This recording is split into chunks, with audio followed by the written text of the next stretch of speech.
7 de la mañana con 14 minutos, como lo anunciamos, la ministra de Salud, Karina Vance, ya se encuentra en nuestros estudios. Ministra, sin más preámbulos, ¿cómo califica este acuerdo alcanzado la tarde y noche de ayer? Buenos días. Buenos días, muchísimas gracias. En realidad fue una reunión muy fructífera, diría yo.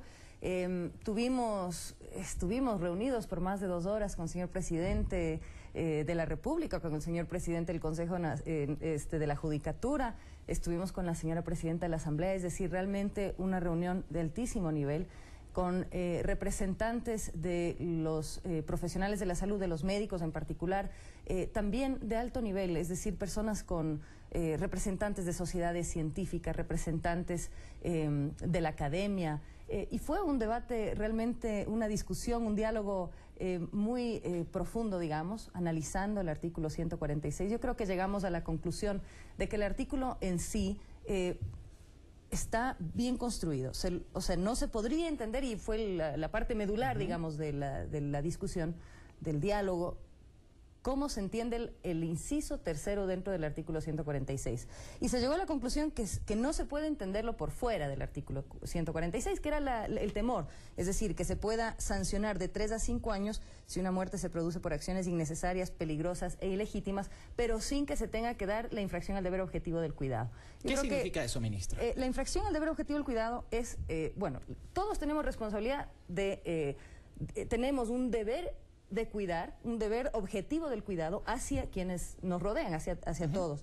Pero en el caso de las profesiones de la salud, en el caso de los médicos en particular, pues eso es complejo de definir. Y evidentemente para una persona que lo mira de afuera, que no conoce cómo tiene que darse una cirugía, puede pensar que eso es peligroso, ¿no es cierto? Y es peligroso, en efecto. Entonces el temor era que el inciso tercero pueda entenderse sin que tenga que haber la infracción al deber objetivo del cuidado. Nosotros en el 146 lo que hicimos, lo que hizo la comité, la mesa de trabajo que conformó el Ministerio de Salud Pública, fue definir, justamente porque es una frase que no se entiende por sí sola, definir cuáles son las condiciones que deben darse para que se constituya la infracción al deber objetivo del cuidado.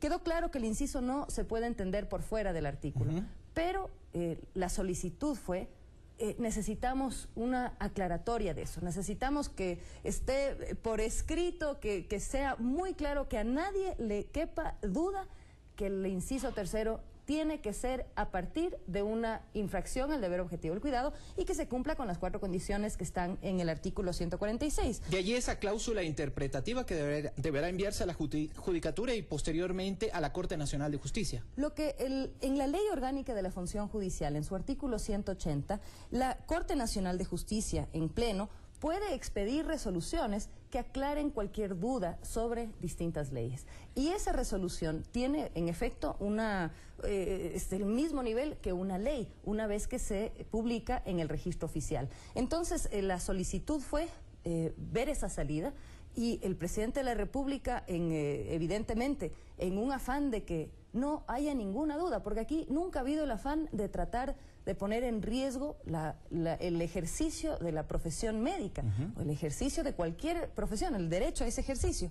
Pero si es que podemos tener esa aclaración, realmente me parece algo muy positivo, positivo en la medida que eso es lo que se ha solicitado, y con el acuerdo del presidente del Consejo de la Judicatura, de Gustavo Yalc, en estos días, pues, el acuerdo fue que los médicos presentarían su propuesta para que pueda aclararse con exactitud, con absoluta claridad, qué dice el artículo 146 y qué implica. Ministra, ¿cuánto debe preocupar el hecho de que no hayan estado los principales directivos de la Federación Médica Ecuatoriana el día de ayer? Bueno, yo realmente considero que esto de aquí ha evidenciado todo este proceso, ¿no? Este proceso que ha sido tenso, donde ha habido temor. Yo creo que ha evidenciado que también han habido intereses que también se han manejado en este proceso, ¿no? Nosotros tuvimos en la página web, por ejemplo, de la Federación Médica, la publicación del artículo, cambiando el contenido, es decir, eso realmente, y bueno, ayer se expresó, eso pudo haber sido un error, todavía no salen los directores, las autoridades, digamos, de la Federación Médica a indicar que han cometido ese error, porque fue un error que llevó a muchas personas a confundirse, a generar más temor, porque ellos lo que decían es que el inciso tercero podía darse cuando hay acciones innecesarias, peligrosas o ilegítimas.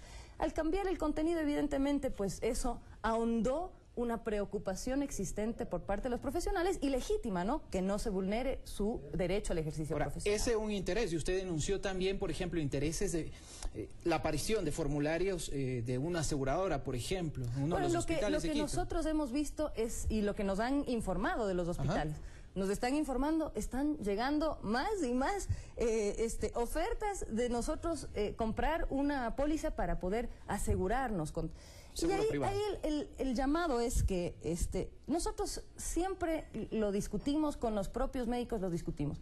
No podemos tener un modelo como el que tiene Estados Unidos y otros países donde todos los médicos tienen seguro, donde cualquier cosa que suceda en el sistema nacional de salud es entonces demandado.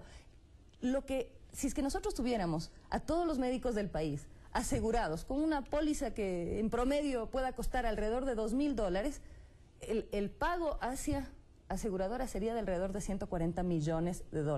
Entonces, como país, no podemos caer en eso. O sea, realmente es algo que sí nos preocupa, digamos. El que en otros países, lo que hemos visto en otros países, es que se lucra del dolor de la gente y del temor de los médicos. Y eso en nuestro país realmente no podemos permitir que suceda. Ministra, por el otro lado, ¿debe preocupar este acuerdo familiares de pacientes que han sido víctimas de lo que se conoce como mala práctica médica? ¿Usted se va a reunir con ellos, les va a explicar parte de este alcance o lo que ha sido este acuerdo alcanzado con los médicos? En absoluto debe haber preocupación, porque lo que hace el artículo no es más que esclarecer, que aclarar, que dar objetividad a lo que significa la infracción al deber objetivo del cuidado, ¿no es cierto? Que entre otras cosas tienen que ver las condiciones como la inobservancia de leyes, reglamentos, ordenanzas, etcétera, que se tenga que analizar las condiciones en las que se dio el evento, que exista previsibilidad de lo que pueda suceder con la acción que se haya realizado. O sea, lo que hace el artículo es asegurar el derecho de personas para que hayan tenido una situación de mala práctica profesional y asegurar que no se ponga en riesgo el derecho al ejercicio profesional. Entonces, lo que logramos es, en este tema tan complejo, esclarecer cuáles son los parámetros bajo los cuales se tiene que realizar una investigación en el caso de una demanda. Y no como el artículo del código vigente, digamos, ahora que estamos en transición, que dice que por falta de previsión o precaución puede darse una sanción por mala práctica profesional, que es absolutamente subjetivo, puede dejar fuera aquellos casos que sí sean de mala práctica profesional y en cambio se puede sancionar a un caso que en efecto no lo es. Ministra, última pregunta, por favor, le pido que sea breve. Con lo sucedido anoche, ¿qué debe pasar a su vez en los hospitales y sobre todo con los médicos de aquí en adelante? Nosotros continuamos en talleres de socialización del artículo, eso me parece que es importante y lo vamos a seguir haciendo en estos días. Pero lo más importante, diría yo, es que ahora que tenemos este acuerdo, que yo creo que se logra la absoluta claridad en cuanto a lo que significa el artículo, podemos seguir trabajando en algo que para el Sistema Nacional de Salud es muy importante, la Ley Orgánica de Salud. Y eso nosotros llegamos ya a acuerdos hace varias semanas con representantes de los gremios, con representantes de sociedades científicas, etcétera, para trabajarlo de forma conjunta, de forma participativa. Necesitamos un código de salud que garantice la calidad del sistema. Ese es el objetivo del Ministerio. Y no debe haber renuncias. Yo espero que no, porque ahorita nosotros tenemos esto aclarado, tenemos una sola renuncia por parte del doctor Barriga y yo realmente considero que con los acuerdos a los que llegamos ayer no vamos a tener una situación así. Ministra, muchísimas gracias. Muchas gracias también.